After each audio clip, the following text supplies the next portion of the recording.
Hello everybody, and welcome back to Dragon Age Veilguard with Chaos Counseling. I got home from work a little early. Abby is at work this evening, so I figured, you know what?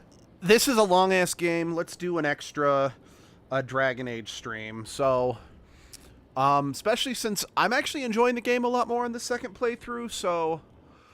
That's good. Let me see. Hold on. What's my current quest? Return to Alathan via the crossroads fast travel. Okay, that's right, because we're helping the Veil Jumpers. Also, hello, Valentine. I believe that's Valentine, because I know that... Hello. Oh, hey, Muffin. How's it going?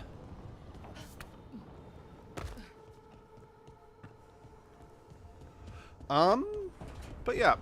How's everyone doing this evening, morning, afternoon, night? Let me see. What is my... I know Davern's probably still the lowest. Inspect. I mean, okay, not counting Lucanus, but I'm not going to be able to work on Lucanus for some time. Okay, yeah, Harding and Davern. I'm glad you could be here, Val. Yeah, so, yeah, Harding and Davern are my two lowest. With the, oh, I guess I... Oh, do I have to? No, I am not required to. Oh, that was weird.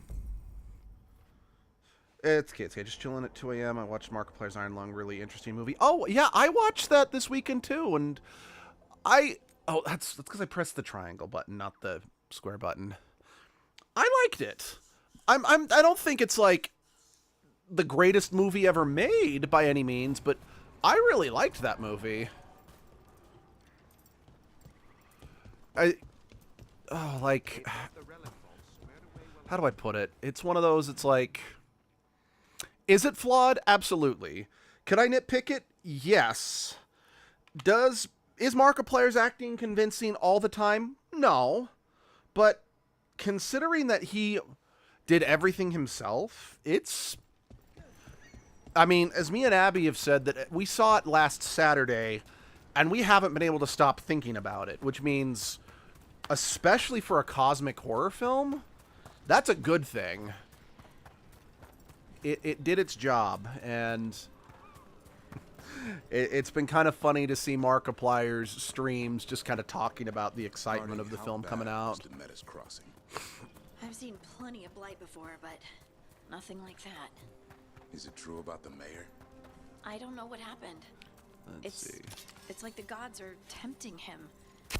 Sorry, I don't mean to interrupt the conversation, but we've got... Wait, what? What do you mean? Wait, why am I out of arrows? What happened that resulted in me only having one fucking arrow? Is it the bow I equipped? What are we talking about? Hold on. I don't know what happened. Hold on. I need to...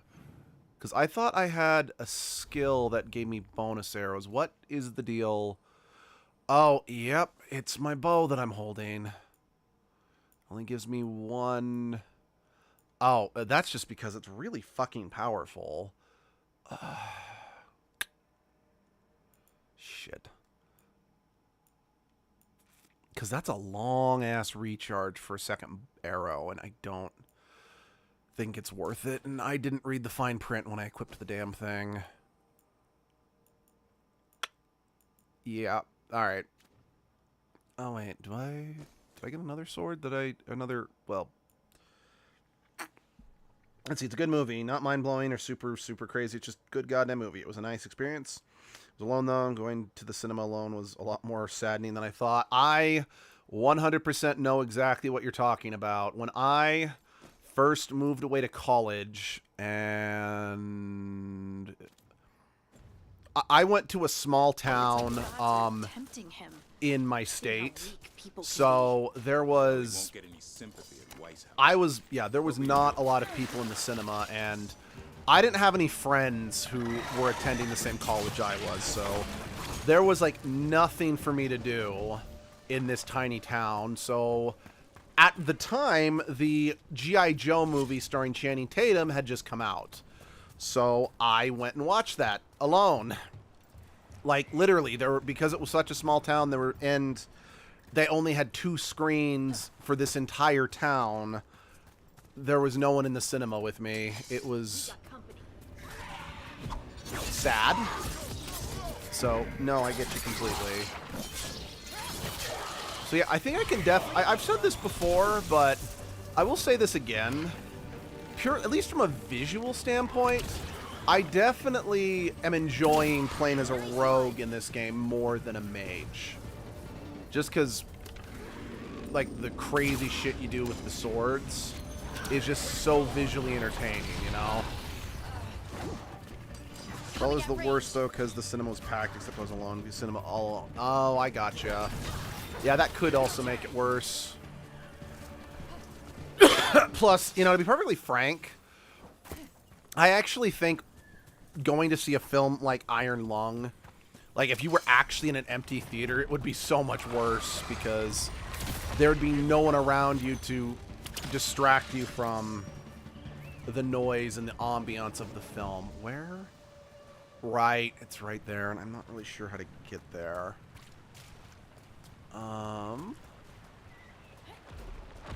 Right, what am I doing? I have a fast travel icon to where I may... Never mind.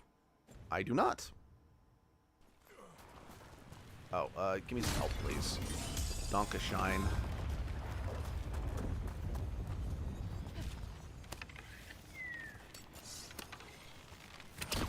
Nice moves. Thank you, Balara. Or Harding.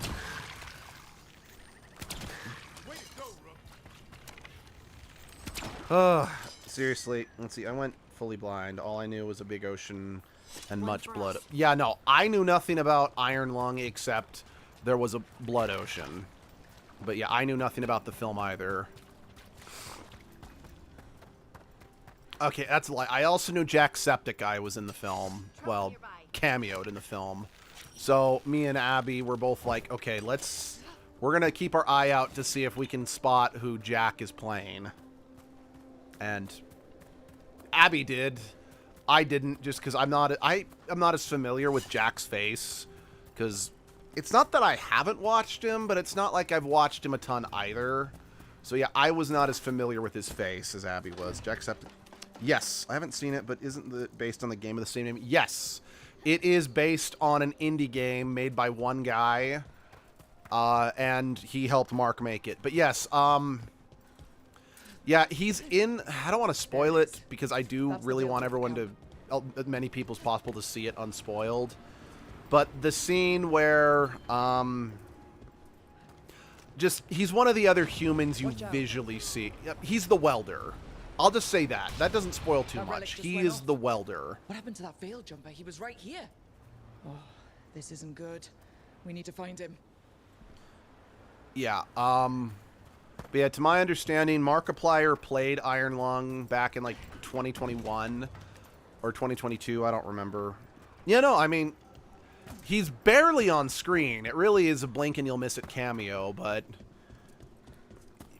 again, it was just something that Abby and I knew about prior to the film, so we kept our eye out for him. That's incredible. That's one word for it. Yeah. One of those magical relics the veil jumpers were dealing with must be nearby. Yep. Can I? Right, these are like warp Spatial anomaly. points. We can't reach that veil jumper unless we find some way around it. You can't prove that. How about for Mark? He was clearly passionate about this. I agree Hard to believe these completely. things are causing so much trouble. Okay, took care of that one. I'm on. Plus, it's just kind of nice that, I mean, sure, he can say this all he wants, and as we've seen with so many other reliable and loved, you know, influencers, he could go back on this. But, like, one of the, what I kind of think is kind of heartwarming is Markiplier, you know, given the fact that the film has made way more money and was going to be in cinemas way longer than he thought. Like, the first thing he said when he's talking about just how much money it made, it's like, I'm so happy that I can give my actors a much higher bonus than I thought. Or he said something like that. I'm paraphrasing, of course. And, of course, we've seen pieces of garbage like, you know, Logan Paul claim they're going to pay people, you know, whatever, and then not do it. So, yes, I know it's possible that Mark could renege on that, but I just don't think he's going to.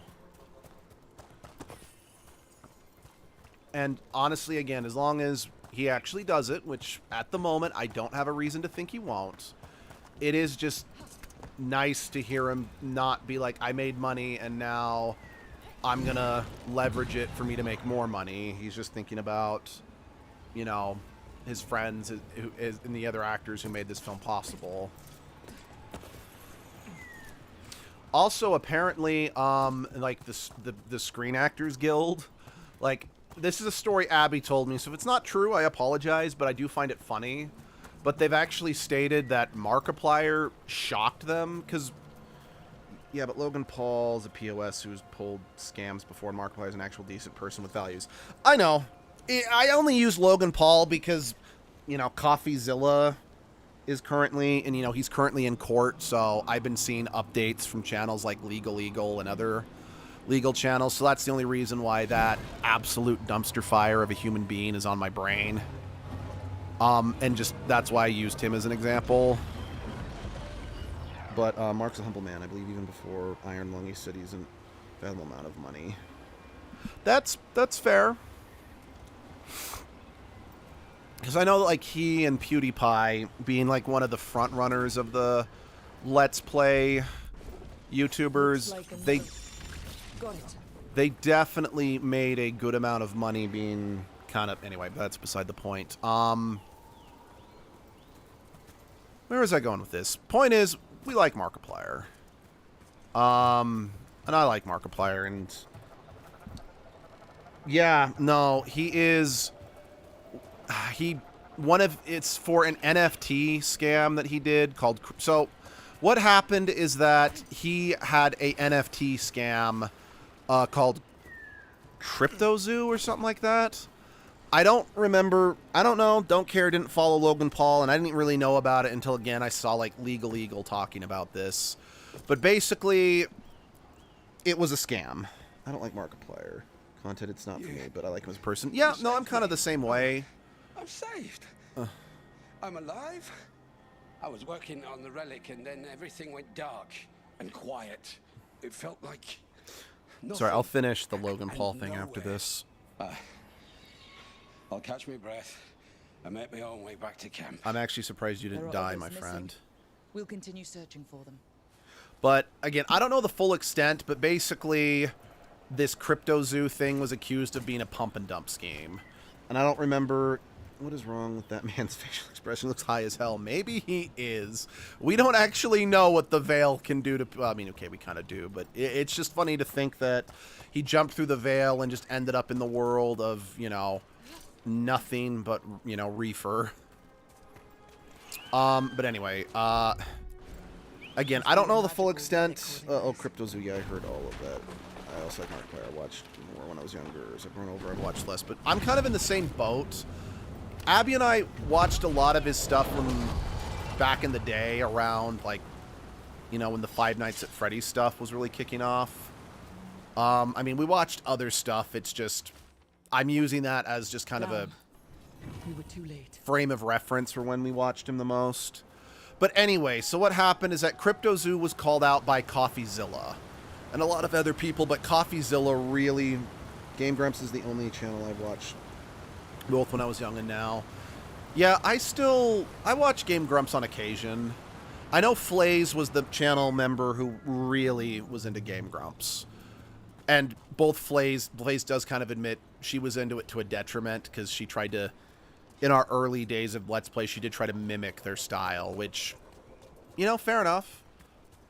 I tried to imitate jokes too, so I'm guilty of other... Because, like, I remember I basically was trying to co-op the joke that Team 4-Star did when we were playing Custom Robo. Anyway, so CoffeeZilla called out CryptoZoo, and while initially Logan Paul tried to deny it, when it became undeniable, he made this really fake apology.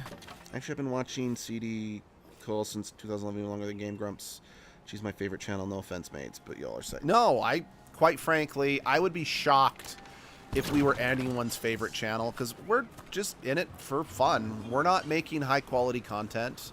We're just here to enjoy, you know, just have fun with you guys. So, honestly, I take no offense to that.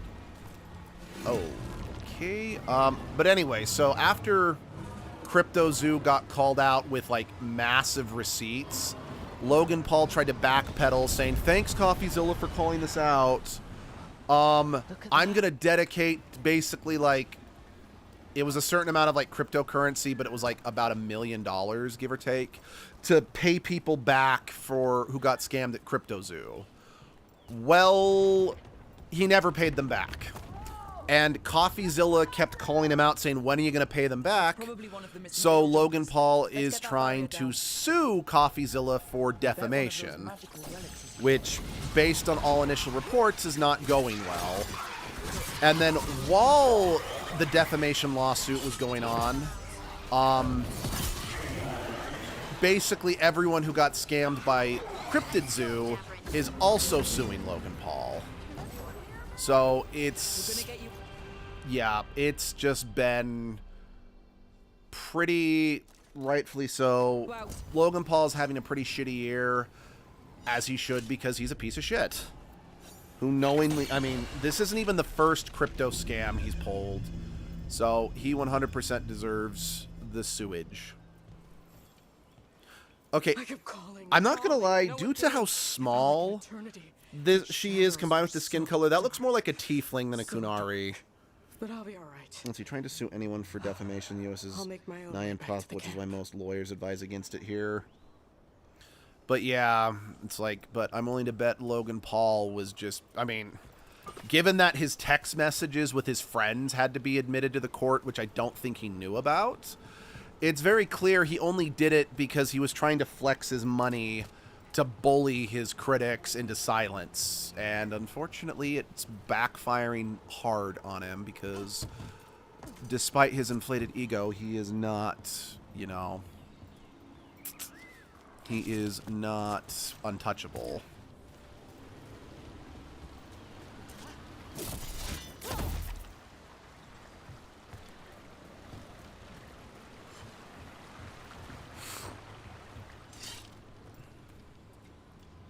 You know, I do find it funny that after Dragon Age 1, rogues couldn't use swords. But now in this game, as a rogue, I've basically now got 2 swords again. I know that's actually not that funny, but what can I say? I take joy in silly things, so this is funny to me.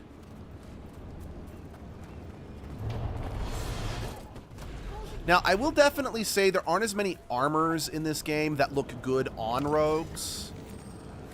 And, again, I do wish the armor and the weapons worked a little closer to the other games, just because there isn't as much sense of progression, getting new loot and armor all the time, if you know what I mean. But, you know what? Veilguard is trying to do its own thing compared to the other games, for better or for worse. I know that it trying to do its own thing is one of the things that it was, I'd say, rightfully criticized for. Hey, Endangered. Logan's a multi-billion-dollar company. Couldn't silence people from whistleblowing its practices and abuse of people. You definitely can't. Very true. Hey, glad you could be here, Endangered. I know that, unfortunately, because of my stream schedule, you've missed the majority of my Dragon Age streams. Did Elio send you? I have to talk to him once I return to camp. It's so odd. I've seen relics like that before. I know how they work, but this one, it was wrong. It was pink. I think that's everyone. Let's get back to Elio. Honestly, I'm a little disappointed that the best joke I could come up with the relic being wrong was it was pink. I am actually deeply ashamed at that joke. I should be more creative.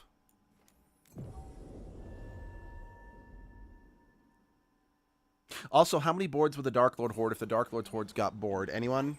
Anyone? If it weren't for CD Cole's videos about Veilguard, I would be so confused at all I missed. You know, I want to be clear. I think Dragon Age Veilguard is a fantastic game in a bubble. The problem is, it's the 4th game in a series with an ongoing narrative. You can't fully look at it in a bubble. Does it ruin the game for me? Absolutely not. We all know I the still risks, think it's a great game on its own, but I can concede it was not worthy of the 10-year wait.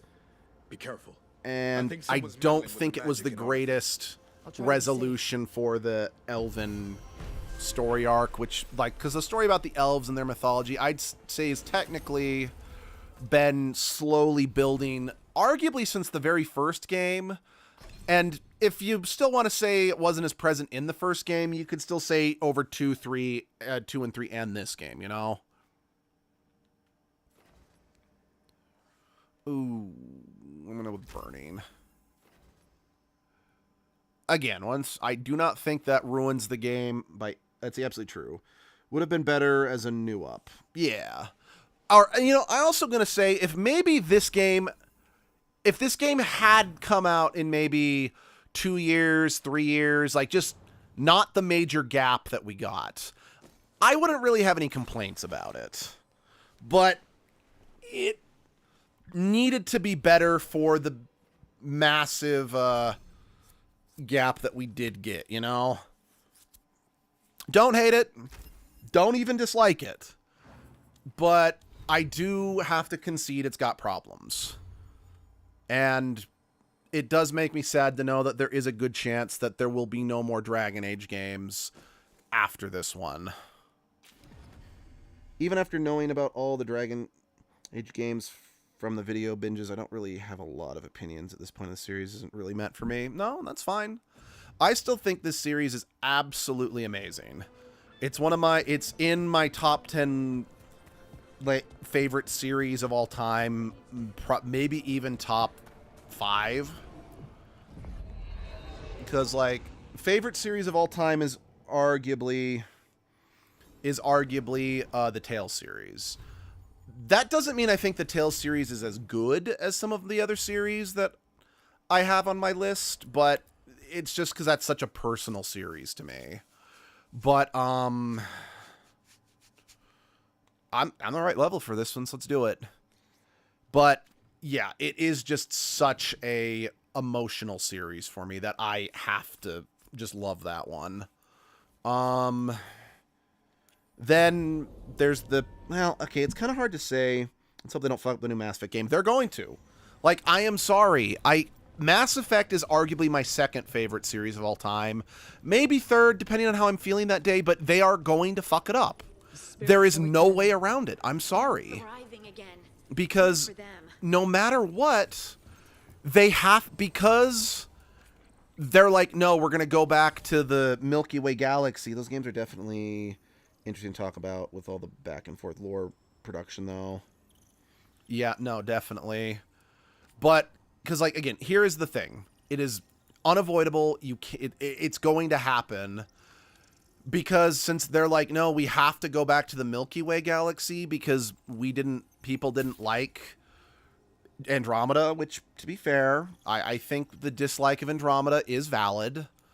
But now because of that, they're going to canonize one of the 3 endings, /4 endings. I don't count one of the endings. Meaning it's now going to undercut the player's choice. Okay, let me hope it's less fucked up than this game. All right, that's fair.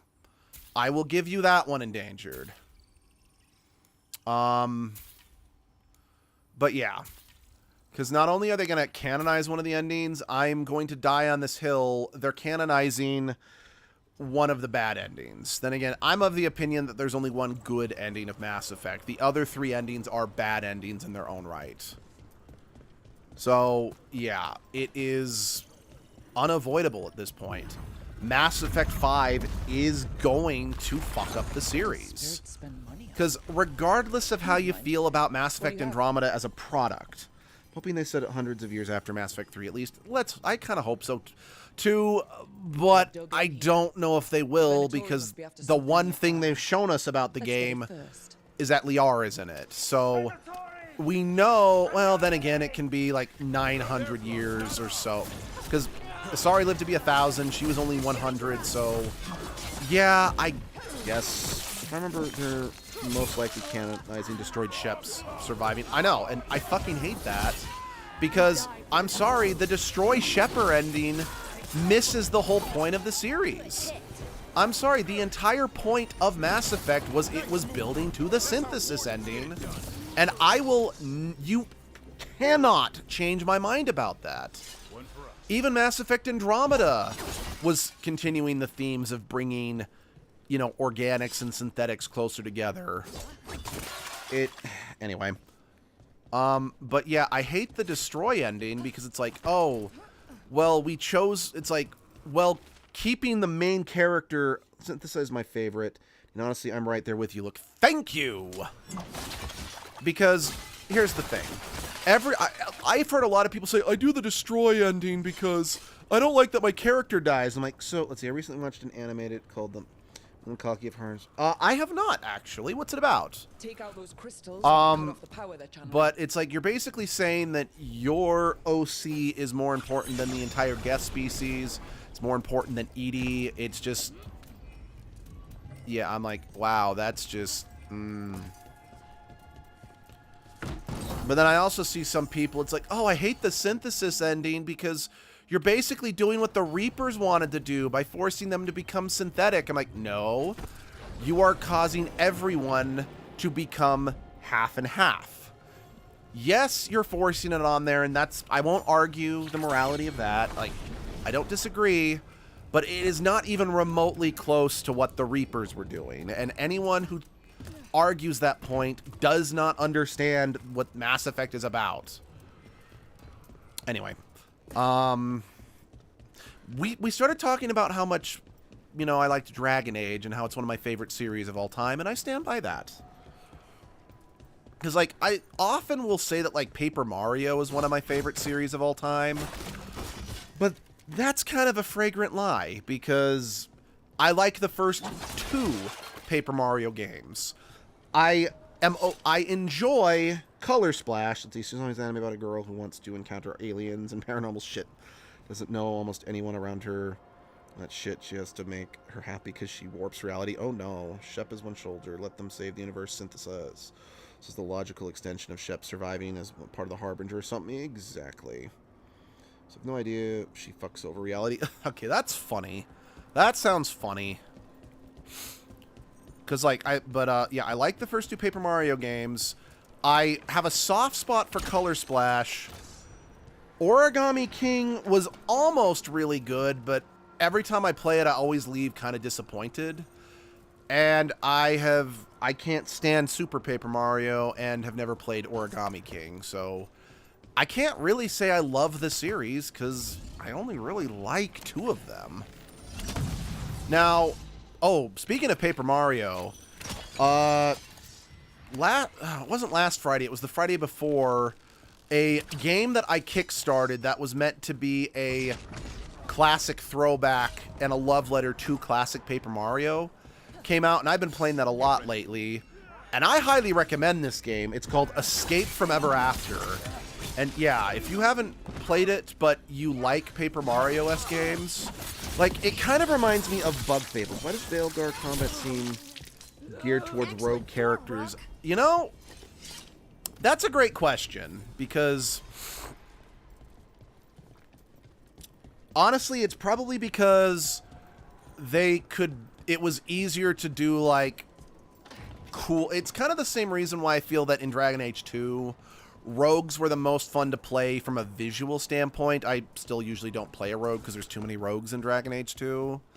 But I think it's just because you can more easily make someone dual-wielding swords do crazy combat than you can with someone with a sword and a shield or a bow. Or not a bow, well, yes, a bow.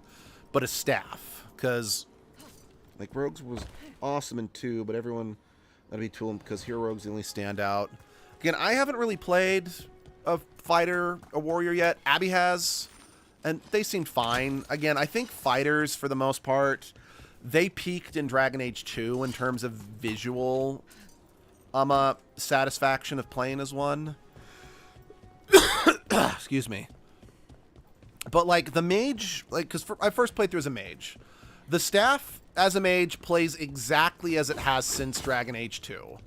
Because, like, all the visual peaked into. I 100% agree with you. Except I do think the rogues... Well, I'd say the rogues are equally cool in this game to 2. I don't think they're better than 2. I don't think 2 is better than Veilguard. But they're good in their... For different reasons. They're good just in their own way, you know? Anyway, But yeah, the mage combat visually was just exactly the same as it was since 2. Because Veilguard, or Inquisition, the mages, their combat also controlled visually was the same. Especially the rogue archer animations, too, were so cool. Yep, I agree. Like, yeah. I think it's partially just because, like... So, both the fighter and the mage have 2 different combat styles you can freely swap between. But the rogues, it's like you got your swords, but then your ranged attack, because every class now has a ranged attack, which I appreciate, is just a bow. So, yeah, you do get some less variety from in moment to moment of gameplay as a rogue compared to the other 2 classes, but again, the staff controlled exactly the same as it has, or was visually the same as it always has been. Not a knock, I'm just stating a fact. But the dagger and orb were kind of cool, especially the rogue's arch. Oh wait, I've already read that. But yeah, mages in this game, their second ability, or their second weapon is orb dagger, and that one's actually pretty fun. It's not equal to what, you know, the coolest rogue combat is, but I do want to admit I used it a lot more in my initial playthrough just because it was more visually stimulating. Weaving the bow into a kit feels natural. I 100% agree. Like, I want to be clear, I am not knocking the fact that the rogue doesn't get 2 completely different combat styles plus a ranged weapon like the other class. If anything, I think this is better. I am just acknowledging that the rogue does technically get a little less to play around with. The shield throws map, I agree. Mage Orb Dagger feel lame. Give us something akin to Arcane Knight for the mages. Yeah, I think. I understand why Arcane Knight has never been brought back. Like, I really do. Because Arcane Knight was one of the most broken things in any Dragon Age game. Plus, in lore, there can't be another Mage Knight besides the Warden because they were taught it by an ancient mage. That being said, given that there were the ancient elves in Dragon Age Inquisition, we can hand-wave that. But honestly, I could just simply see it being... It's like, we don't want to bring something that broken back. And while it sucks, I get it. Like, I really do. Because I understand why from the lore, but the Warden could have passed that knowledge. Luke, they can be their companions. I mean, yeah. Good point. That, you know, that's a good point. I did kind of forget that any mage companion can also become an arcane warrior. I did forget about that. So that's on me. But yeah. Because I know that, like, some game developers are like, we love it when players are able to break our game. It just shows ingenuity. But I also know that some people are like, okay, if they break the game and they trivialize it, what's the point? It kind of depends on the developers, how they feel. I'm not saying developers are wrong and Win is straight up a teacher. Also very true. Because again, I'm not saying a game developer is wrong for, it's like, I'm not going to bring this thing back from a previous game because it was too overpowered. But I can also understand why people do find it disappointing, because power trips can be pretty fun at times, you know? Granted, you do have to be very careful when you program power trips into game, because if a game is basically only as good as its power trip, then I would argue the game kind of becomes monotonous, tedious, and pointless. I don't know. I know that, like, if you don't think so, then cool. It's the only issue with them not wanting their games broken is every Dragon Age game is broken. Yeah. You are 100% correct about that, Endangered. I mean, as you and I both saw when I was playing Dragon Age Origins, Let's see, I fully admit I'm a player that just likes to blitz through things and fuck around, so I appreciate broken bullshit. I don't disagree either. For me, it's like I do need a bit of a balance, simply due to the fact that if something's too easy, it's not going to keep me stimulated and invested. But on the flip side, unless it's something I'm like super committed to, if it's too hard, I'm going to be like, I don't have the time. Well, no, I just don't have the time to beat it. Because, I mean, like, there's a reason why I rage quit Sonic Unleashed a couple weeks ago and just moved on to playing Dead or Alive Extreme 2 before that stream was taken down midstream due to the copyrighted music. And then moved on to this is because literally a single stretch of a single level, I lost 12 lives.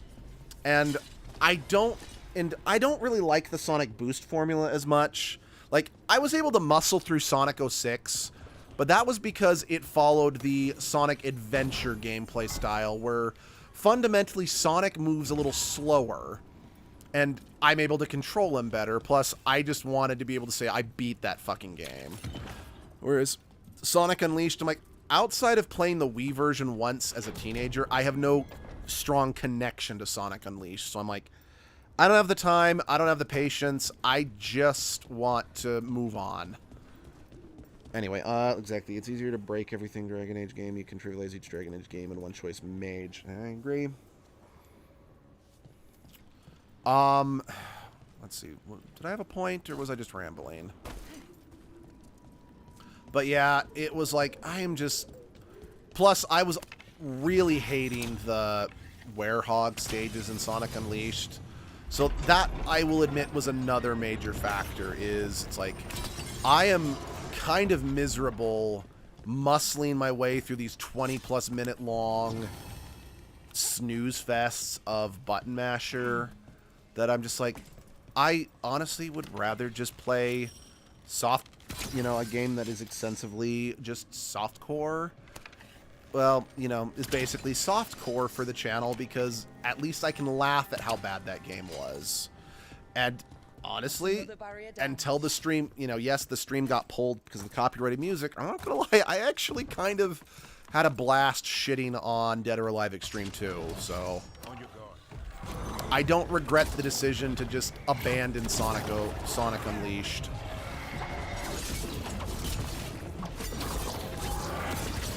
Because I've got a feeling when I get to streaming Sonic Heroes, I know that game is broken too, but I know I'm way more inclined to try to beat that game because I have nostalgia with it. I played that game a ton as a kid. I didn't even realize I missed the... Well, it's because I only was able to get like maybe an hour and a half into the stream, but because I was like super hardcore focusing on the game to try to make sure I could actually, you know, win at the volleyball, you know, win at the racing, just so I can get the money, which is the point of the game, I wasn't talking enough, which meant that the very, very, very, very copyrighted soundtrack was playing in full in the background, and it got the channel hit with, not a copyright strike, but it got flagged for copyright infringement, so the stream had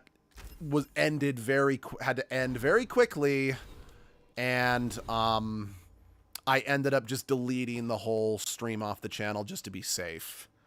So yeah, like you said, you didn't realize you missed the stream. That's just due to the fact that it wasn't a particularly long stream and it's not on YouTube anymore. I just outright deleted the video.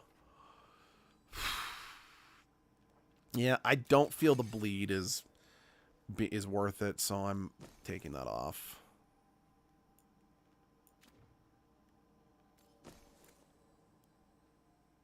Video games don't need conventional music in their soundtracks for this exact sort of reason. I agree. That's why, a game that Abby and I both really want to play, and I actually went out of the way to track down a copy of it, is, so the Dead or Alive Extreme series got basically banned and boycott from the US after the second game.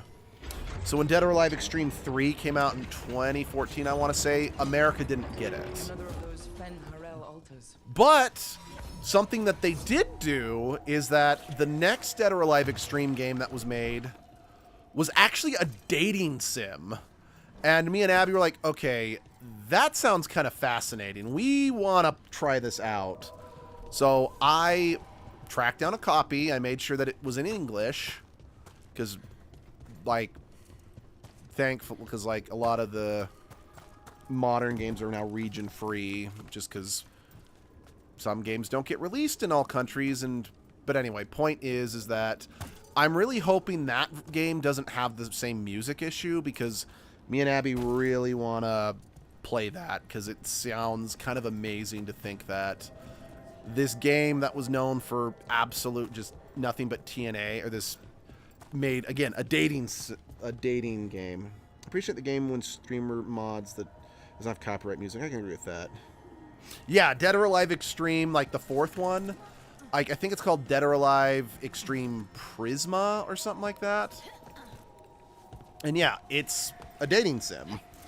I don't know how much because I tried looking into it. I'm like, is there still swimsuits? Can you still get the girls into swimsuits? I'm like, or is it really just a dating sim? And honestly, it seems like it might just be a dating sim. Like, if there's swimsuits, I couldn't really find them with some basic, just some quick Google searching. That doesn't mean that there's not, but who knows?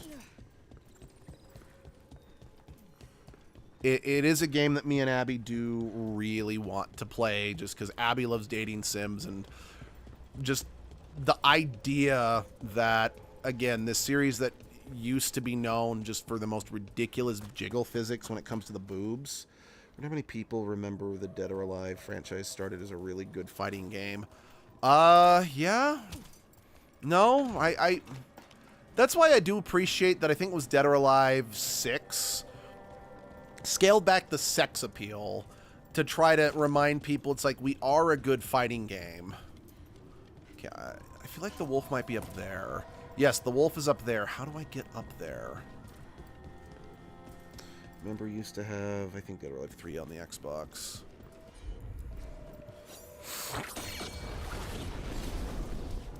Okay, cool. That does connect. I need to get... Oh, dear. You see, that's actually something I do appreciate about Dead or Alive 6, as well as Mortal Kombat. Well, starting with Mortal Kombat 10, but with each subsequent Mortal Kombat game, they've gotten away from the overly ridiculous fan service for the women. I mean, they haven't gotten rid of it completely. It's still there. Because, again, there's nothing inherently wrong with sex appeal as long as it's, A, equal opportunity and it doesn't go too ridiculous. Like the original Xbox, and it's the game that gave me a love for bikers. Nice. But at the same time, I do appreciate that they're letting the women be people first and not just boobs and skin, you know? Because, again, I don't mind fan service in my games for the most part. I mean, hell, I actually, in a weird way, when I was actually streaming Dead or Alive, like, I personally found I had a lot more fun, surprisingly, with Dead or Alive Extreme 2 than I did when I played Knights of Azure 2. And that was because, well, I knew what I was getting into with Dead or Alive Extreme 2. I kind of realized me complaining about how blatantly the fan service was is, quite frankly, like me going into a sushi restaurant and complaining that all I have to serve is fish. It's like, I'm the problem, not the game. It's like, if I don't like it, just don't play it. But Knights of Azure 2 pissed... Let's see, I meant they still have some fan service, even MK1. Just less... You know, and that's the thing that I don't mind that Mortal Kombat still has fan service. I'm just saying I'm grateful that there's more to it now besides just boobs. Okay. Dead or Alive 6 also had the character's age because of the vast majority of the female fighters in the series were underage. Wait, what? Okay, I thought they were all still at least of age. Like, that was part of the...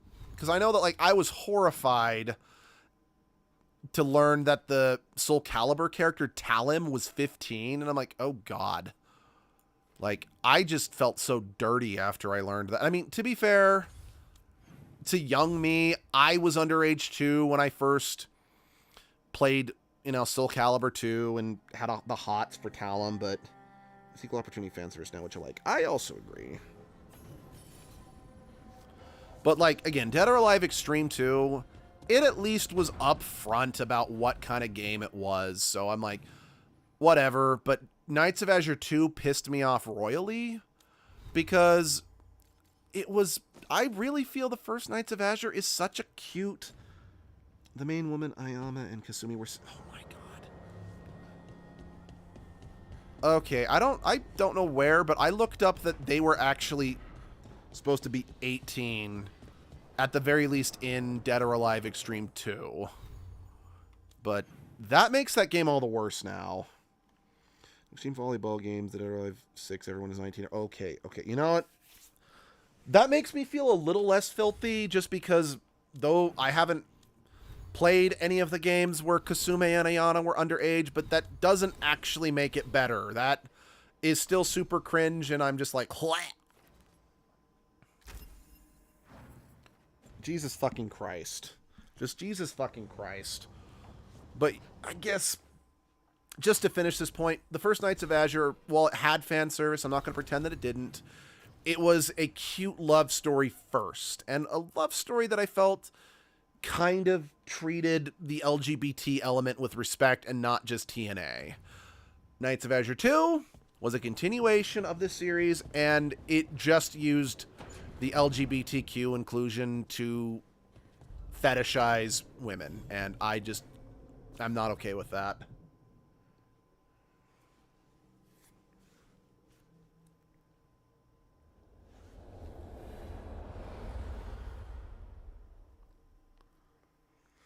I also will say it is nice to play a dwarf again, because I've yet to actually play a dwarf in this live stream series. In hopes of finding specifics.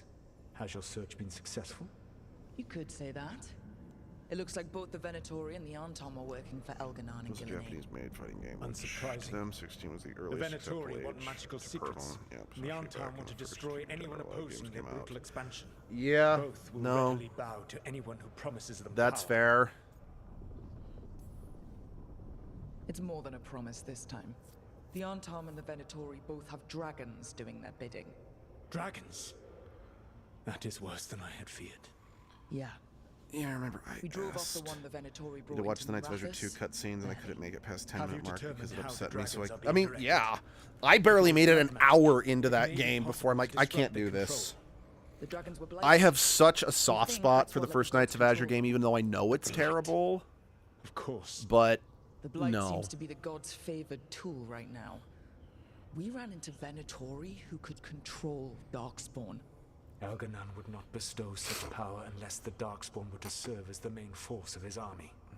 And I suspect Gillenane will see the Darkspawn as new subjects for her modifications. We've already run into a few Darkspawn nobody has seen before. That's in addition to the blighted dragons. That is the fate Elganon and Gillenane planned for this world then. Corruption and blighted slavery. Right. Everyone should be free and uncorrupted when your demons and raw magic kill them. Do you truly believe my goal was to destroy this world? I believe your goal, like you said, was to transfer the gods to a better prison, the one you're stuck in now. And you were willing to tear down the veil and destroy this world while you did so. The veil is a wound I cut into the Fade in a moment of desperation, while making their prison. It should not exist. I had a host of spirits ready to help when the veil fell. They would have minimized the loss of life. Yeah, no, I absolutely agree he is smug, but I also can't pretend I still love his character. I don't like him as a person. Let's not confuse this. He's a bad guy, and let's not romanticize anything he's doing. But I love this So, character best because I just guess, find him so how many interesting. deaths? Hundreds? Also, Thousands? agreed, endangered, minimize At my least. S. Those deaths would have been on my conscience. But the world would once again be as it should be. Oh, and here I was worried. Many would have died, I know. But afterward, flowers would grow again. He's well-written, a well-written Spoken asshole. like a Yeah. god. I am not a god.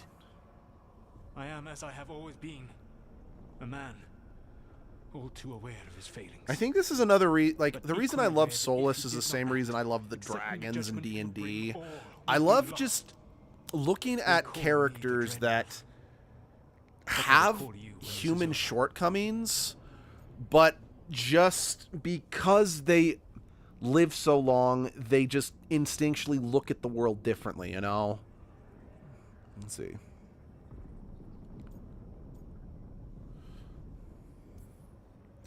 So one of I my don't favorite care parts what of they call Inquisition me. was pissing him If off they're enough calling that I me could anything, punch him. it means they're still alive. That's all that matters. Acceptance. You are willing to face the consequences your actions may one day bring because the world needs you. I believe I can work with that. If the gods are using dragons, you will wish to find someone trained to fight them. Have you unlocked the Lighthouse Illuvian? Yes, we found the crossroads.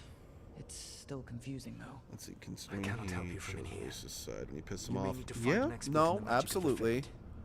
And if the Darkspawn are to be Elganon's army, you will need Grey Wardens to fight them. Well, so it's probably a good thing Got I a few didn't of banish them, them and like you I'm a wanted me warden to in the last myself. game. Maybe that's enough. Doubtful. You will want an army. And I believe you will find a way to obtain one. I You still seem to have don't. a I mean, knack for I gaining the get cooperation of your now that we adversaries. know that, you know, the Blight was the tool of the Evanurus. I understand why he's opposed to the idea of using it, but I still don't get why he is so anti Solus thinks we need a dragon hunter and a fate expert. Grey Warden as a whole. He's right about the dragon hunter, at least. Rook, when I was with the Inquisition, I saw some terrible things. But Not what close, happened to Drury? especially So, because it I was allowed mean, to perpetrate throughout this whole so much Oh yeah, death. let's not talk about Lucanus that. stayed behind. Just because again, He this said is a he'll be newer back game. soon. I don't want to spoil least it for you anyone took who care hasn't of seen it yours. yet. We hurt it, But, yeah. didn't kill it. The dragon flew off before we could put it down. But yeah, no, A dragon definitely. hunter would have helped him in Rathas, that's for sure.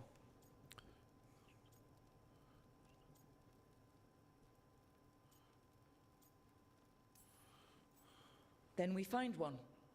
Next time a blighted dragon comes calling, it'll be the last time it comes calling. And he's anti-Grey We can't Warden forget the because second they are dragon in technically the Treviso. reason his prison is We should failing, I see think. how we Oh can wait, help, really? But I hadn't heard about we're that. without Lucanus until he's done helping the crows. Who knows how long? Hey, let's not get stuck in our regrets, all right? Just so we're clear, you're taking advice from this elven god, Solus. The Solus who tried to tear down No, the no, Veil. no, that, You really no, no. trust him? I definitely I agree. Endangered. No, and I do appreciate that. But yeah, I that's more just a general. Like, I'm not trying to call you specifically out. I'm like, okay, just because I do get. I mean, because I do get pretty. I was pretty spoilery about the rest of the Dragon Age games, but that's because they're over 12 years old at this point. So I'm a little. I mean, Inquisition's more than 12 years old, and the others are older. So, but yeah. Of course I don't trust him. He's the only option we have. He's If it makes the you feel better, archdemon we've as checked the every seals, I piece of think. information he gave us. Oh, okay. That does I make me feel missed better. that. So, a Fade expert and a dragon hunter. I'll ask around about dragon hunters and see what turns up. Come talk to me in a bit. I love you, Harding. And I've been corresponding with someone about the lighthouse's reverberative oscillations and the resulting dimensional peculiarities. Oh, sorry. Not relevant. I'll get a message through to a Fade expert immediately. See, Rook? Nothing to worry about. All right. We all know what to do. Let's get going. So, this, and since you're here endangered, I actually do kind of want to bring this up. I still 100% stand by the idea that, let's see, I may be completely wrong, though. He may just hate them for secret because, yeah. What's it called? I do stand by that. I do wish Ballara was Meryl. Just because, since Ballara is kind of like the Illuvian expert, actually seeing Meryl in a role like this would have been nice. It would have just been a nice evolution of her character, or just kind of nice to see herself to be validated. But one thing that I do kind of have to, and this is what I kind of am asking, is I've kind of realized I actually think Ballara is written better and is more interesting. Ballara's a bad character, but she seems out of place. I don't necessarily think she's out of place. I just feel that her character arc would have been so much better as Meryl. But I do kind of have to acknowledge that I'm like, okay, looking back, I like Meryl, but she's a little, and by a little I mean a lot, infantilized, if you know what I mean. Whereas Ballara has more, like, set goals and set character. Sure, I don't think it's the strongest in the game, but I guess what I'm getting at is I think she is a hair better written. Whether or not she fits in the game as much, that's a different discussion. Absolutely, but she feels like Meryl in a different outfit to me, like an AU of... Yeah, no. I agree. And that's kind of my whole thing with Meryl, is that if you just look at Ballara and Meryl side by side, I think Ballara is the better character. I just think Ballara could have been an amazing character if she was Meryl. Good evening. Greetings. I love these guys. We need a fate expert. I've been writing to a senior mage who fits the part. But right now he's on an expedition, so I reached out to his colleagues to find him. This is Lady Myrna and Vorgoth. They're necromancers. Mournwatch ones, I mean. Right, Mournwatch is another origin you can have in this game. How darksome are things outside Navarra? Yeah. About, 6? I see. Ballara's correspondent is Professor Emmerich Volkarin, a Fade expert and powerful psychagogue. I even gave Ballara the... I swear this isn't negative. Almost Where can I find autistic him? trait Meryl had. No, I agree. Completely. So yeah, I do want to say, I think Ballara on her own is better than Meryl was in Dragon Age 2 on her own. But Ballara feels like her character arc was meant to be a way to give Meryl a more satisfying story arc than what she got. So yeah, that's just... Yeah, either way. Harding. By the way, just so we're clear, Harding is my favorite romance in this game, but we are not going to romance her this time, simply because I romanced her in my personal playthrough. So I'm still deciding between Ballara, Nev, or Davrin, who I want to romance. I can agree with that, honestly, but they backed out for some reason. Honestly, they probably backed out since Meryl can die in Dragon Age 2, when they wanted to minimize the number of characters they might have to bring back from the dead. An agent for the Lord said that That's just my assumption. Along the Ravane coast. If we help her, she'll be free to join us and fight any blighted dragons the gods throw our way.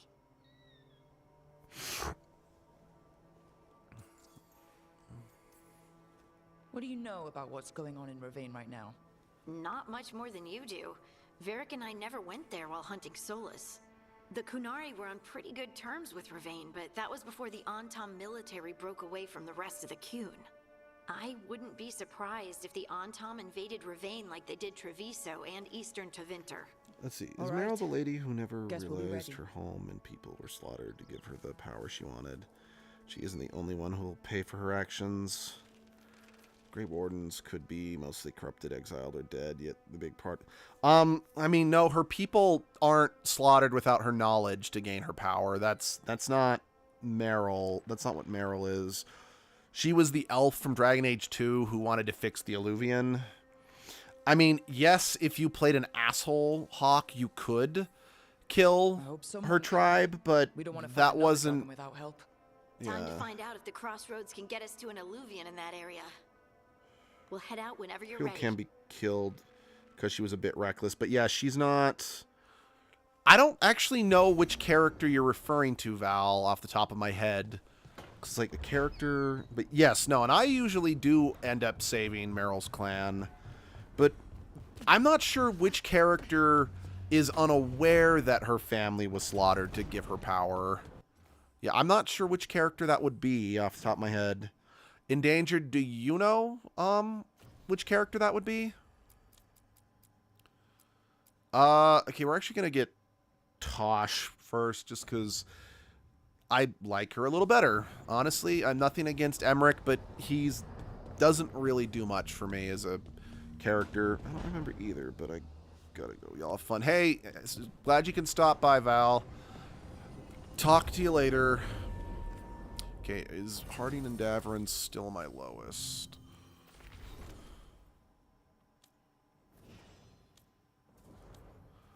No, it's now Balara and Davern. Bring both the elves! Bring both the elves!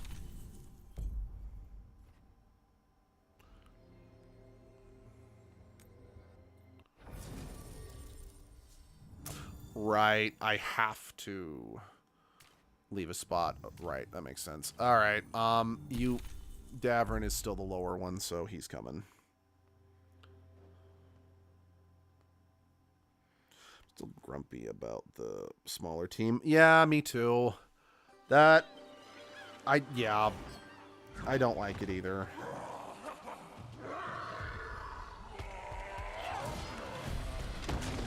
What's up, Tosh?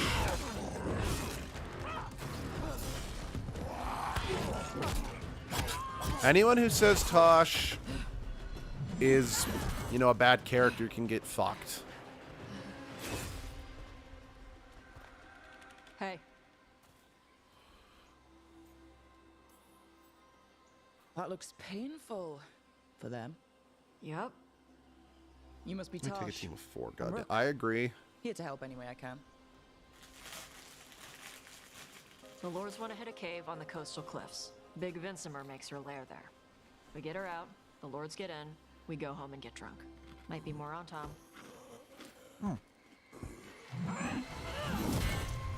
How is Tasha's romance?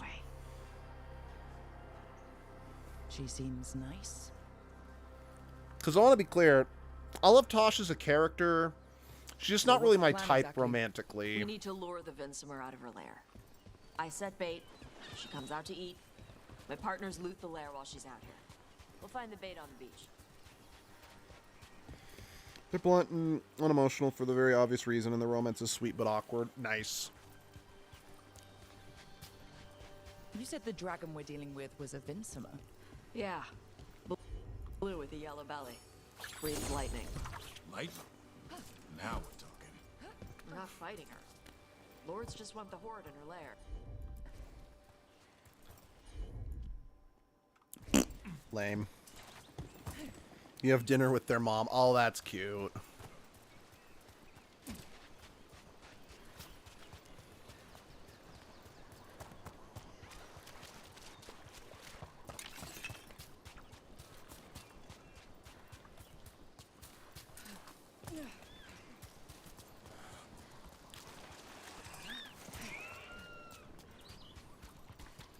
You know, Tasha's mom as a character I do also really like, even though I do find her pretty infuriating at times, because it's like, this feels like a realistic character who wants to be supportive of their child, but just doesn't understand them, you know?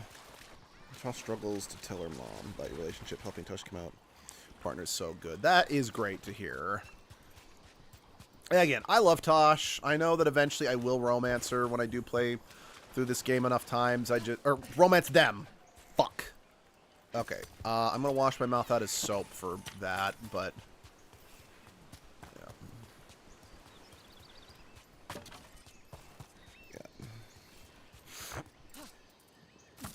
But yeah, I do like Tosh's mom from a writing standpoint, even if I'm not the biggest fan of them as a person. Watch yourself. They have Gatlock cannons. You know, it's so cool, because, like, ever since we first heard about Gatlock in Dragon Age 2, but not really seeing it that often, it's really cool to actually see the Gatlock used as a weapon.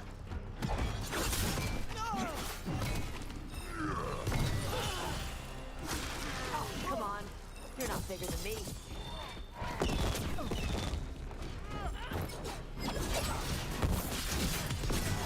The her is fair, considering at this point in the game they haven't cracked their particular egg. You know, that may be, but I am aware that they are going to be a they, them, and it's just, it's better. I wear a lot of stuff. I don't care if Tosh is fictional. It's like, Doesn't matter anyway. it's better to always get their pronouns right. Even though they're still a she at this point in the story. Because, yeah, if I just hand wave, oh, it's not relevant, I'm a lot more inclined to slip up in real life, you know? And it's a lot more painful, to my understanding, based on my trans friends. It's a lot more painful to get misgendered in real life, so. Yeah. No, again, I do appreciate that you're like, hey, it's an understandable slip. So, thank you. But yeah. It's just mostly because I still kind of have I still mess up Sunshine's pronouns every once in a while just because at this point in time, they have spent more. I have known them as my younger brother rather than my younger sibling, at least in terms of years, you know? So it's like, okay, I need to rewrite more life experience, but it's like, in general, understandable. In general, you fix it right after. Yeah. But yeah, I mean, especially dealing with the POSs that I do at work, it's like, I don't really give myself much leeway because it's like, I need to be better than the POSs that I work with. Because if I'm not, I will lose my mind.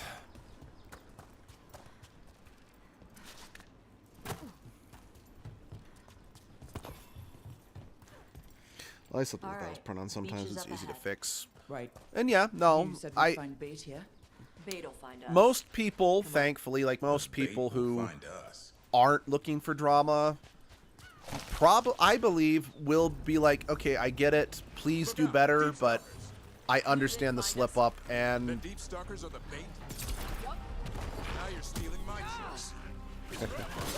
yeah, Davrin and Tosh would get along.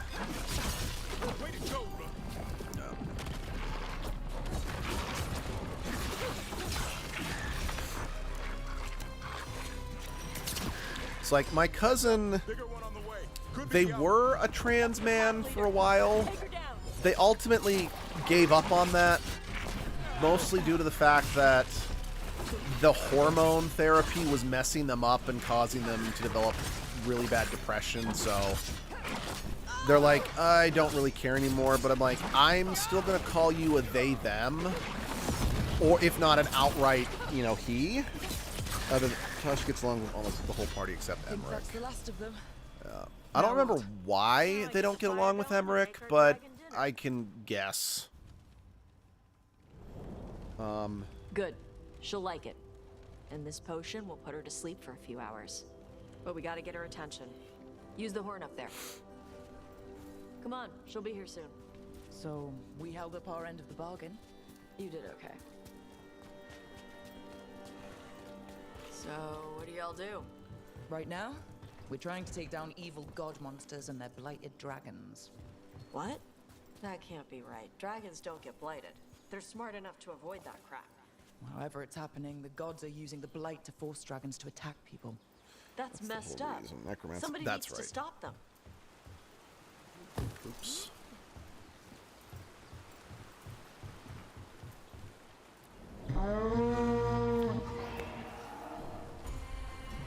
You know, I think another reason why I like Tosh as much as I do is because where are we headed? They are. Anton might be there. They're. See what they're doing. How do I put this? The fortune need to worry about. She responded quickly to the horn. This time. You fed her before? Took a while to get her used to it. Sounds like you've got her trained. You train a dog. You reach an understanding with a dragon. Fair. Shoot. You can tell dragons are their special interest. Yeah, it kind of reminds me of Iron Bull. Like, he definitely had a special interest in dragons, but it was more just, fuck yeah, they're cool, and I love killing them. Whereas Tosh, it's like, sure, Tosh is a dragon slayer, sort of, but it's very clear it's like slaying them is not the only point and purpose, you know? They swim? They dive down after prey like a giant bird. Sometimes they stun schools of fish with their lightning. Gulp them all down in a single bite.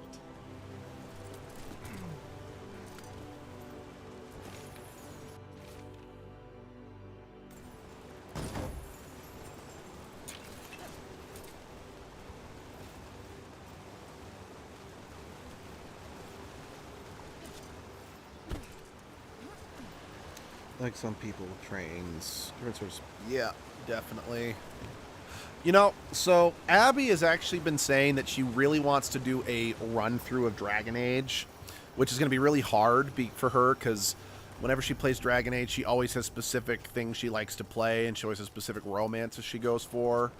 But she's like, okay, in the first Dragon Age game, I need to play a run where I can romance Morgan, because she shows up in this game.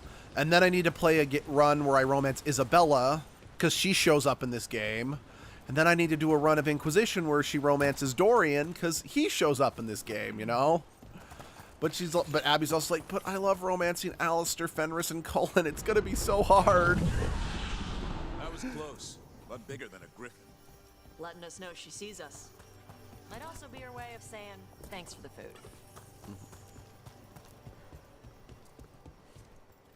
So long, and thanks for all the fish.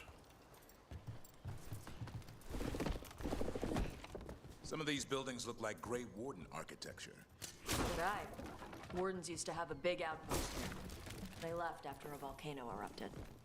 Gotta close some tunnels. Makes sense. If a volcano floods the deep road with magma, you need to worry about Darkspawn using those tunnels.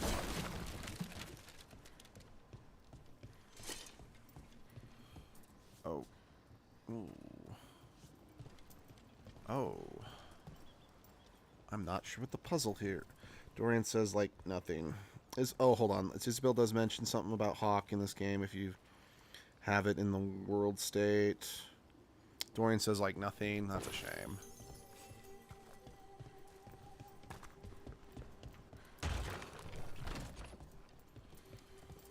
Yeah, I don't remember... I'll have to come back for this puzzle, because I don't remember what.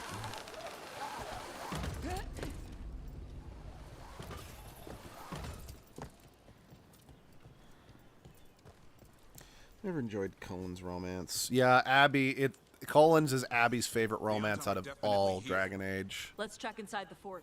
But he was never my cup of tea either. Not that I don't, okay.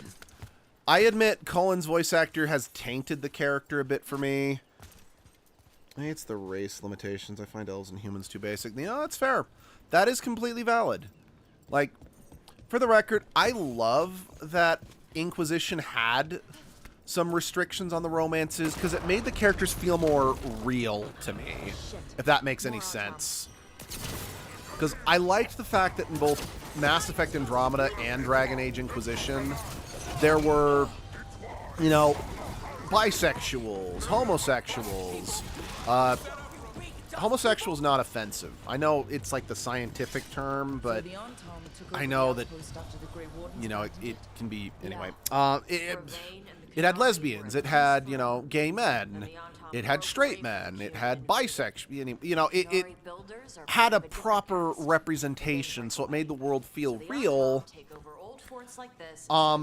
The downside is much like with Fire Emblem Three Houses, homosexuality isn't offensive at all. Okay, I just know that some people abbreviate the first part of that word to make a racial slur. I just wasn't 100% sure. Yeah, anyway. In Fire Emblem Fates, it wasn't the first Fire Emblem game to have same-sex couples, but it was the one that had more options. Because, like, in a Fire Emblem Fates, there was one woman who could romance other women, and then there was one man who could romance other men. But it was, well, but they were only gay if they were dating the main character. And, oh yes, shortening it to call it something is exactly nice. Yeah. So,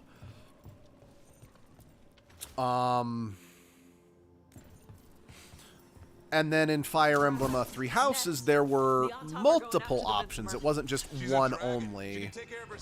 But as Sunshine pointed out when they played Fire Emblem Three Houses for the first time, They knew I drug her to make her sleep. they didn't. Let's see. The classic player sexual. Yeah. It's like, I appreciate its inclusion, but Val once pointed out it's not true representation if it's not something that's exists independently of the player's actions, you know? And I mean, again, I'm not LGBTQ+, so I arguably can't really... I don't think I have the right to agree or disagree with that. But as Sunshine said, that it's really great that, you know, Three Houses had more LGBTQ plus romance options, but it was really stupid that in the base game you only got one gay romance option.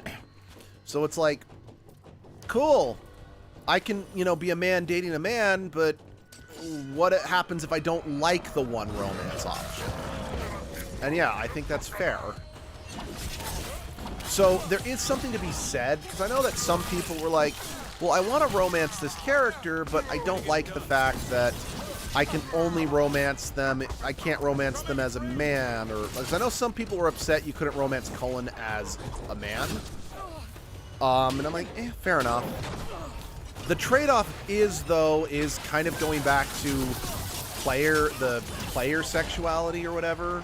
Is it true representation if they can romance you no matter what their gender is, but if they're not truly, you know, gay without you, if that makes sense, you know? Anyway, Dragon's 2 did it, but I felt like a product of the time crunch.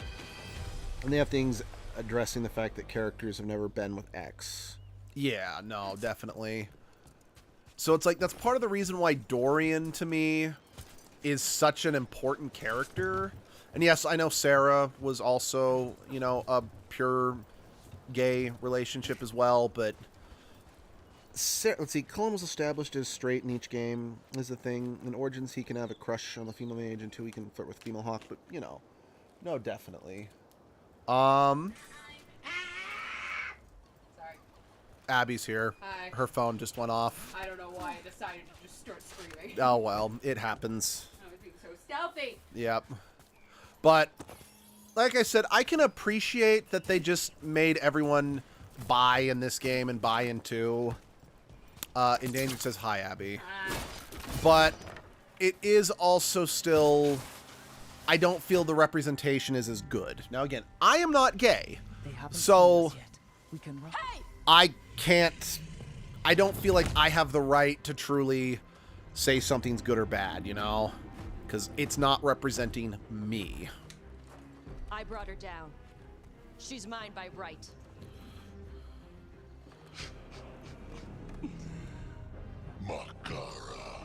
You can't prove that.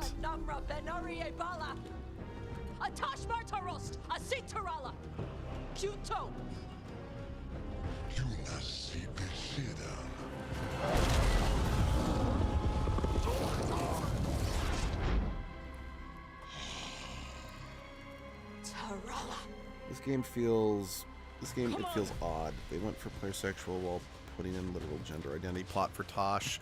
Well, it is also important to note that if you don't romance Tosh or Harding, they do romance each other. So it's like there is still some sexuality despite all the characters being romanceable by male or female rooks. Now then, the Connors can get together. Oh, I didn't know that. If you don't romance either of them, they can get together. Mm-hmm. Emmerich has a boy toy. Mm-hmm. If you don't romance him. Right. I think Davrin doesn't have anybody. Yeah. I guess he has a son. He's just got his Yep. dog. Yeah. Yeah. I remember same with Lucanus and Detective Lady. Yeah, Nev, yeah. Yeah. So it's like, I think it's a little better. I think it's handled. Yeah. I mean, I know that like Fenris and Isabella can become fuck buddies in 2 if you don't romance either of them. We can talk later. Let me know when you're ready. I'll burn the chains off the dragon. A trapped animal is a scared animal. She'll be angry once we free her. You're You right. know, We gotta I be ready do to run. really appreciate. She won't chase us. Okay.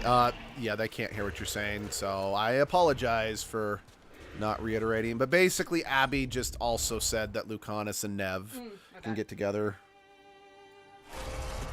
You know, I do appreciate that the dragons starting in the 3rd game kind of were following the dragon design that Flemeth could turn into. As one dragon Let's flew see, they off, almost now never safe happens to when I finish played. its So I nap, almost always pick uninterrupted. Isabella or Fenris. Another Same. was about to wake up. I'm gonna do a The playthrough. I surviving pick Untold Isabella vultures next time. I don't know what I'm gonna carried do. news I've of a always picked Fenris. It's fire-breathing such a Qunari fucking back to their leader. edgy elf boy slut. Tosh and the team would soon find themselves And again, being I'm also hunted going for Morgan in the first game and by not the Dragon Alistair. I King. think I might cry. Yep. Abby's basically talking about wanting to romance Meryl and Isabella. Wonderfully done, Tash. Isabella! You played with the big scary dragon. We looted the shiny stuff. It's so from nice her to see cave. her come back. So, Rook, Varric's talked about you. I see he wasn't making shit up this time. They call me Isabella, among other things. What did you find in the cave? A lot of dragon shit, gold, some fancy trinkets, and this. How much could you get for something like that? A fair bit of gold if you're lucky. Maybe a war if you're not. But this piece is not for sale. The Lords of Fortune retrieved it at my request. Rook, this is Shathan. She's our Oh expert god, on Isabella Qunari in the artifacts. push-up scene This that piece pissed off predates the the anti-woke Steel Age crowd. by centuries. That scene is great. They Comes can from go an fuck earlier attempt at themselves. settlement. One that left no survivors. You know, I love the fact that I think at this point in the series, Isabella is either in her late 40s or What? 50s. No. Were you seen And- by the Antam? And You promised you would be careful, Evatosh. it's super in You character. need to It, be it awake all the is! It is good you are Isabella joining has Rook's always team. been very conscious I'm about her friends' feelings, even if she is an abrasive, you know, wonderful bitch. And I say that lovingly. Wait, were you not aware of this? Our contact here said you'd agreed to join us. Didn't Shathan... I thought you and your mother had agreed on this. Nope. Whoops. Well, you'll work it out. You always do. For gold and glory, Tosh. You're welcome back, Because her standpoints on Rook, pleasure Hollow doing Saris is business very with you. Isabella. Exactly. Mother, what did you do? I thought you would enjoy the chance to work with Rook's team. Do you not wish to stop these blighted dragons? Of course I do. I might have decided to join on my own. Maybe after you talked to me. Tosh is I talked 100% to you right. about not using your fire in front of the Antam.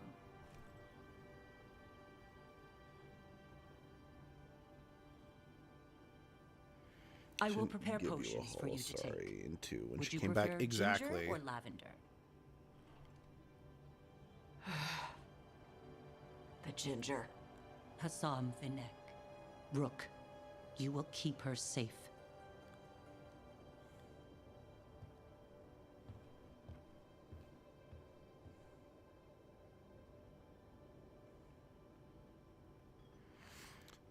But yeah, back to Isabella. I like the fact that Isabella Strong-armed you on is just like that, huh? such an like. elder, you know, is an older Anyway, woman comparatively speaking, welcome and to she the team. is still so confident with Might her not be what we sexuality. wanted, but we could Because this really is use the arguably help. one of her most I'll get her my most stuff. revealing outfit in the series so far. But Rook looks so offended at the keep Hey. her safe bit. Oh It my is. god. Sorry? Joining your team. It is what I wanted. Glad to hear it. I do still agree that it's like it doesn't matter if this is what Tosh wanted. it wasn't okay to just strong arm Tosh into this.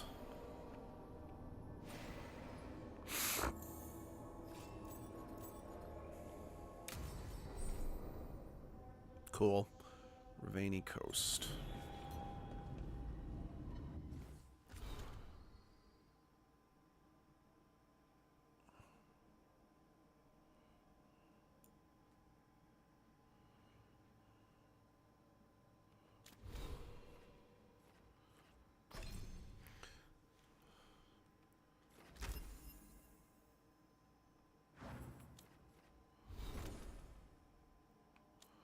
All right.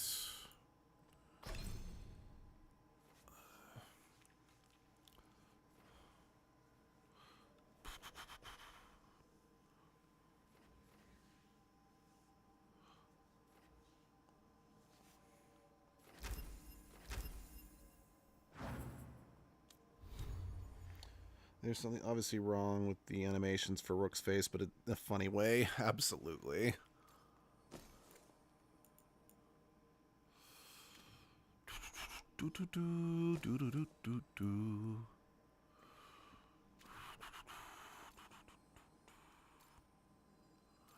Right.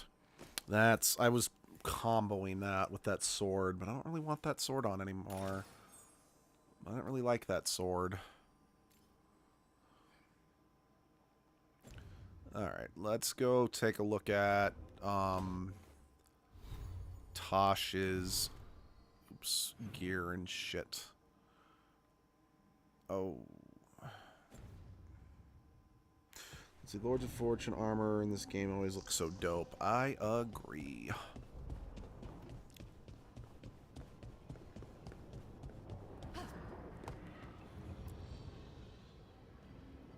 Usually have to dodge traps and fight spiders to see this much old elven stuff. Talk to Isabella if you want to sell any of it. She'll get you a good deal. Spoken like a veteran treasure hunter. Yep. For gold and glory. The lords make runs no one else can. Isabella's undies would catch fire if she saw all this. Bet you deal with a lot of nasty traps during those treasure hunts. Yep. What's the most complicated one you've dealt with? Old elven armory. Had letters on tiles. Probably supposed to spell out the name of a god or something. Probably? I don't read elven. Found handholds in the ceiling and swung across. Well, that sounds more like a puzzle than a trap. Ugh. Puzzles. You got the right idea going across the ceiling. Varric and I ran into an old elven puzzle once while hunting for Solus. There were these talking statues. Riddles? One only lied, one only told the truth, I think. Ugh. What'd you do? Varric gave them an autographed copy of his book. Turns out he's really popular in the Fade.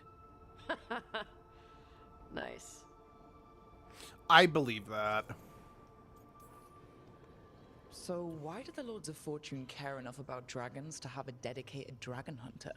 Lots of great old crap ends up in dragon hordes. Why do dragons care about gathering treasure? It's not like they go to the market. Dragons like metals and gems. Anything glittery catches their eye. So they're like really large magpies? Kinda. And they live for centuries. Lots of time to gather a bunch of shiny crap. Plus all the gear carried by idiots who thought they could kill a dragon. Feel free to use the ancient elven artifacts for weight training, but nothing leaves with you, okay? Don't worry about that. The Lords of Fortune aren't thieves. I mean, aren't you, though? Nah. Anything we hunt is salvage. Old forgotten ruins and crap. And we make sure we're not screwing over a culture that lost it. That's what my mother does with the Kunari stuff. Well, so I'm arguing treasure hunters are thieves, fundamentally. Yeah. She tells them how rare I something know they say we're is, not screwing how over much the it might be culture, worth. but there's always Also tells them if they some found screwing something over of the cultural. culture. Cultural? You know, important. Stuff you don't want going to some rich noble's collection. The lords send that stuff back to the Kunari in Parvalin. They pay the lords a finder's fee. Interesting. The lords do all this out of the goodness Archaeologist of their thieves. hearts? Well, We do get paid. no. Name another job It's where you get so. danger pay for killing giant spiders. It kind of depends on what you gold do and with it glory. once you The found it. lords Because, are good like, people. They helped my mother when she came here England from Kantar. famously sent guy who was archaeologists nothing to, but like, me and the Egypt clothes and on her back. whatnot to All this find kill she had ancient was Kunari tombs, history. but then Dolores' took all the favorite work. relics back to England. But, like, if an archaeologist went out, found a tomb, but then made sure How that does it the stayed in the Veilguard country feel it was about the Lords of discovered in, Fortune? They used that's to complain different. about us, And I guess but you that could was before the argue. Antom invaded Vervain. I mean, you're not wrong. It Now, just kind of Vervain depends on sees what the you do benefits with of having a bunch of heavily the armed people on treasures their you side. find. Same for the pirate armada. It's bigger than Vervain's official navy. But we're also helping save old artifacts. The Antom are burning ruins as they move south. We get artifacts out before the Antom destroy them. Magical stuff. Cultural stuff. Stuff you don't want to lose. Fair enough. All right. I guess I'll just leave you here. A treasure hunter with all the priceless artifacts. Okay, I was gonna go back to Vervain later. Got a thing to do for my mother. You can come along, if you want. Do I need to be ready for combat? Or traps? Nah. Alright. Just let me know when. Lords of Fortune send all artifacts where they belong. They keep the gold. It seems more fair. Man, that's fair enough. I just know that it's a very slippery slope. And you gotta be careful with it.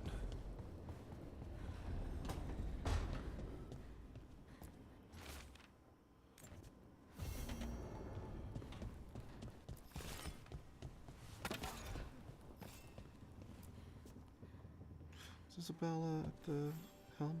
Yeah, that's fair. Hey, you heard of the Hall of Valor? It's a fighting arena with the lords.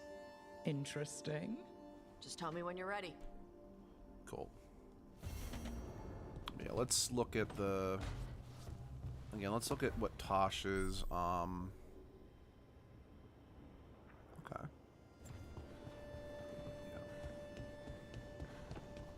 No slippery slopes better than anyone. You know, that is also true.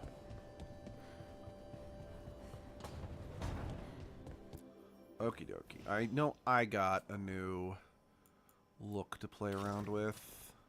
Oh.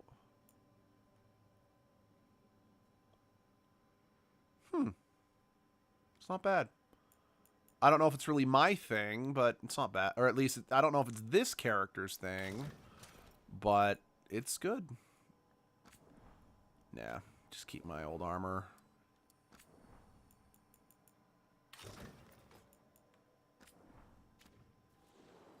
Oh yeah, got a new... Ooh, I don't like that.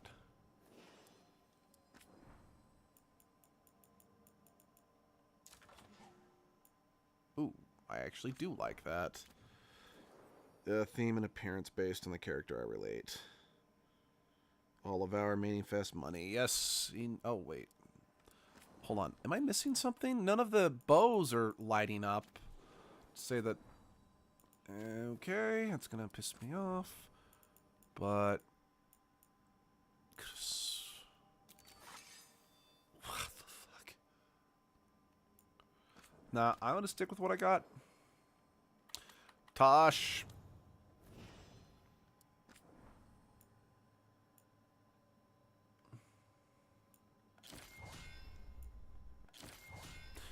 I don't really like any of... Don't really like any of those X's, so no, I'm gonna... Alright, armor. No. That looks so much better for Tosh.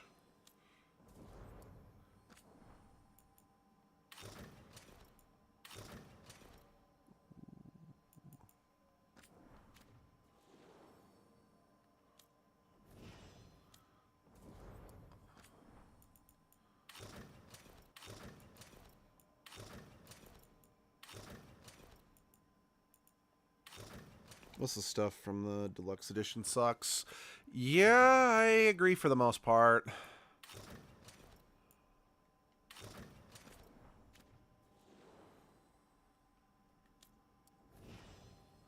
No, I know I like you in that.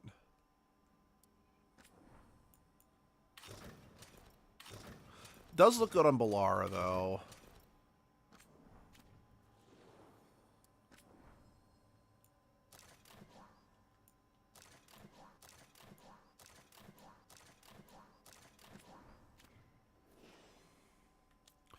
Okay.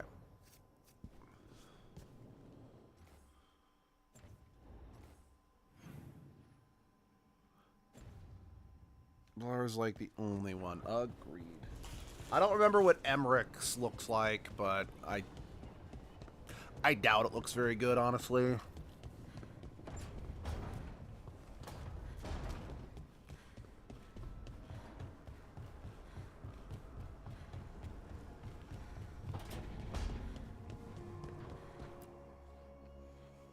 Did I see All of her you writing a weapons do look message so to the weird. Inquisition?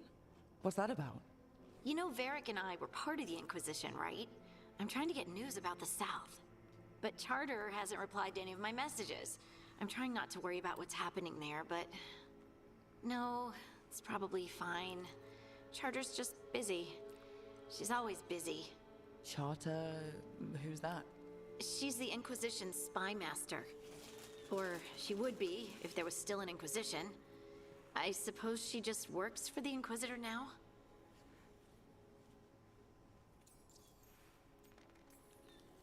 I haven't heard much about the Inquisition in years. Oh, that's intentional. When the breach was open, we needed a large group to stop Southern Thedas from falling into chaos. It's changed in the years since. We're a smaller force working underground to keep an eye on things going on in the world.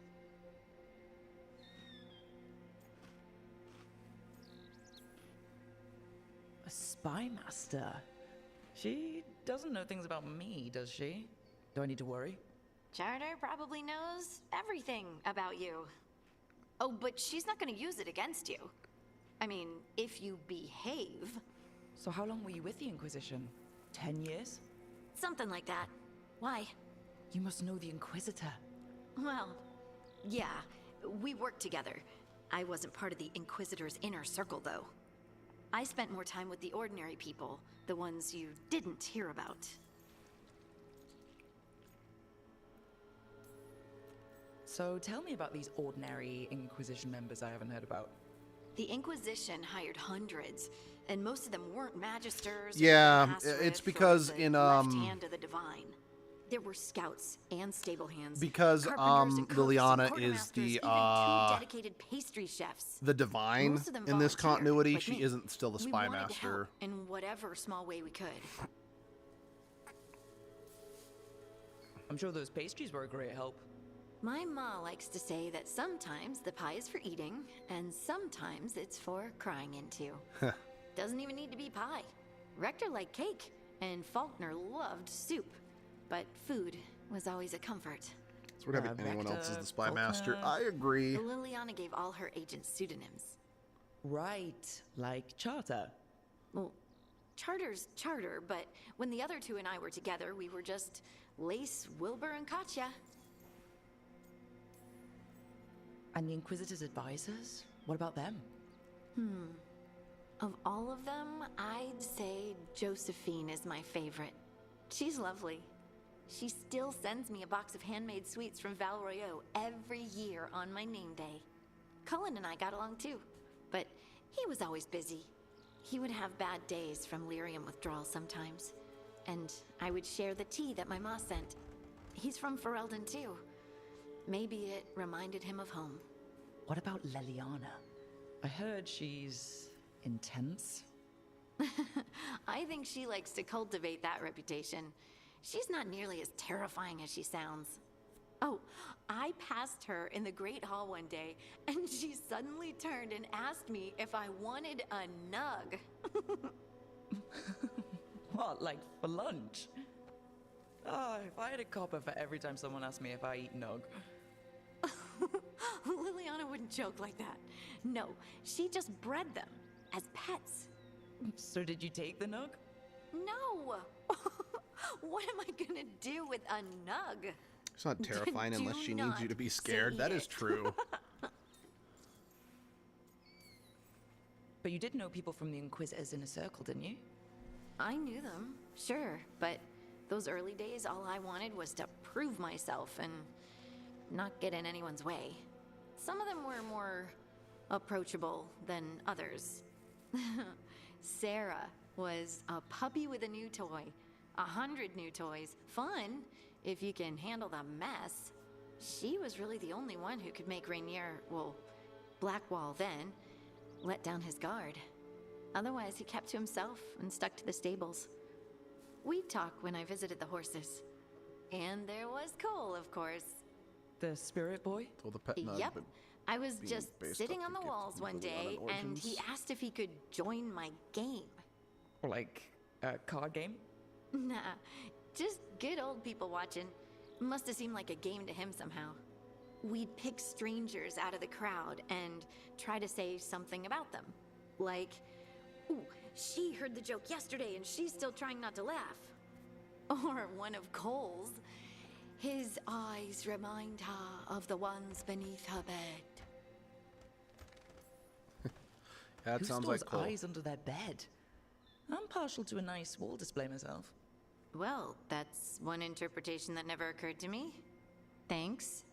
You're welcome. Wasn't Cole an empath? He must have been great at this game.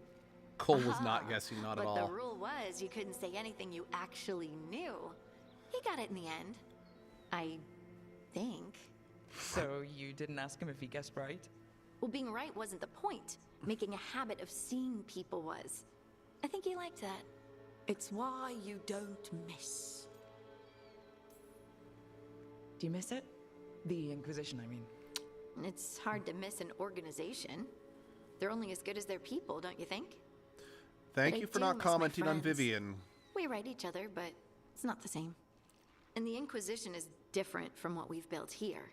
Not better or worse, just different. It's special when you're among people working toward the same goal. Not everyone. Only get it, but he There was Solus. went the real boy What did you route. really think of him back then? Yeah, for real. Lonely. He always seemed lonely. It's hard not to be when you hold yourself above everyone else. As smart as he's supposed to be, there's just some things he doesn't get. At all. That's Sarah's Yeah. opinion on Viv. She's Maybe a bitch one and day she he will. knows.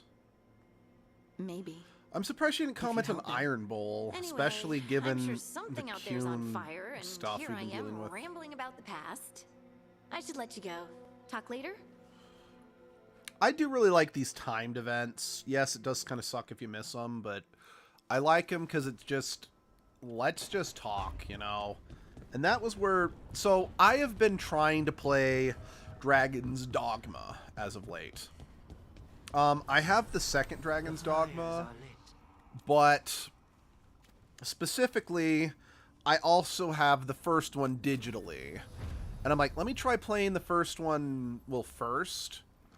Just, well, yeah, just because, you know, let's play them in order. I know that you don't have to play them in order because they're not a true sequel or anything like that, but one thing that I've kind of noticed, well, just trying, because I just keep getting bored with Dragon's Dogma because, to me at least, Dragon's Dogma kind of feels like it wants to be, or it is this big epic story, but it lacks the character intrigue that something like Dragon Age has. Monsters, huh?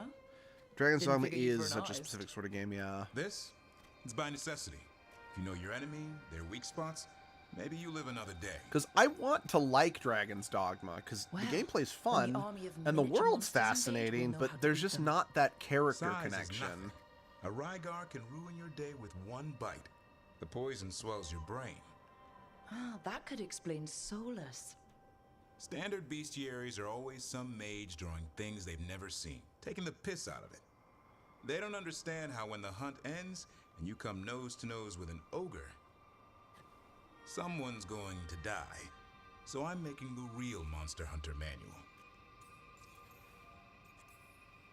Who you doing Here's it what for? draws me into any game. Balor, I agree. that imbecile Like, sure, there are inventor, definitely some games lecturing that on are things he doesn't know about. gameplay is enough And on Lee its Drake over own, in but Ravane thinks taking a rock if a raid game down doesn't with a have lucky shot makes him a characters or champion. You'd think he'd know better. It's sculpting toy monsters that makes you a champion. That's right. He never understood. You're a funny one. I couldn't help it. I mean, that's why I Okay, really like maybe I'm both taking Bug this a little Fables and But if you say you're an expert, show me some Escape from Ever expertise. After, because they are throwbacks to Paper Mario, but they also make sure to get the characters right. I Says like the a game hunt plays with some character challenge of to its own. That's What's your fair. quarry? I'm thinking a Grey Warden, maybe an elf, maybe both. I can't decide. That too much to handle? It's best if you keep them guessing. Well, you'll need special bait to lure that sort out. Doesn't just fall for anything. Noted. So, where's the Gloomhowler in all this? Can't carve it till I know what it is. You want a piece of the Howler boy? Is he ready? Was I ready the first time I fought a Hurlock? Well, you're still alive. I got my ass handed to me. Broke 4 ribs and cracked my jaw. Then I got back up and drove a blade through its skull. In this line of work, Asan and I are only as strong as the quarry we hunt. Makes sense. He'll learn to fight by fighting. God, I don't know the another way. responses to the Out flirting there in lines the are too world, you perfect. sink Wish the or characters swim. would stumble Can more. a half For lion, real. half eagle swim? Don't know. Asan? Which half was that? Search me. Both halves share the same stomach. Right. I'll see you around. But yeah, like I said, I'm debating it between romancing Davrin, Balara, or Nev, so I'm just flirting with all of them and just kind of hoping that I come to a conclusion before I have to... I love Asan as well, but yeah, I just kind of hope that I'm able to definitively decide who I want to touch their butt before I have to make a split-second decision, you know? You're awake to notice. Can't sleep? I know. I'm awake to ask. I sleep when I can get it. And this place, it's too quiet for that. Quiet's good. Quiet means Darkspawn haven't shown up. Or they have, but they aren't currently trying to eat your liver. Okay. What works then? How do you sleep? I was don't locked know. behind saving her Chase city, the right bastard which through I the did wrong do, ritual, It'll so... knock you right out. Of course, you might wake up with a new accessory. You know, I love that Nev is a disabled character, but is never once considered less capable because of that. Really? You woke up and... Just like that. Huh. Wow. There was a bit more in the middle. The ritual did a number. And now? It's not what keeps me up at night. It's not the quiet. I never could sleep once work gets in my head. She does But make what's got you comments up at about night? some things being unrealistic for her, though. I like that, though. No, exactly. I'm not saying we need to ignore her When you're a warden, disability, but I like the fact that her disability is not her entire you character. see things in your sleep, like dreams, even dwarves. Not all the time, but That's told true. Goldlights make it For a worse, dwarf, the just closest becoming a Grey wasn't Warden ready is for how probably the much. first time they've ever experienced anything No like a sweet dream. dreams for heroes. Not So far, I've already said this, but I do want to Restlessness reiterate. catches. Get one The person Grey in a room Warden nervous, origin has place offered more twitches. interesting One and person unique can't sleep. dialogue options than the Veil It's Jumper only has. getting later. Get So- out while you can. I will definitely say I definitely prefer the Grey Warden origin And so if it's far. already too late? Don't tell me you're a lost cause. Well, I might be. I know the feeling. That thought has to be horrifying. Your first dreams being about the Blight. No, for real. Yeah, Abby did the Lords of Fortune in her first playthrough, I think. At least I think she did. I think she said she was a little disappointed with the role-playing options that it provided. I do know that, like, when I was trying to decide what I wanted to do this time, it was very hard to decide between the Grey Wardens and the Black Dragons.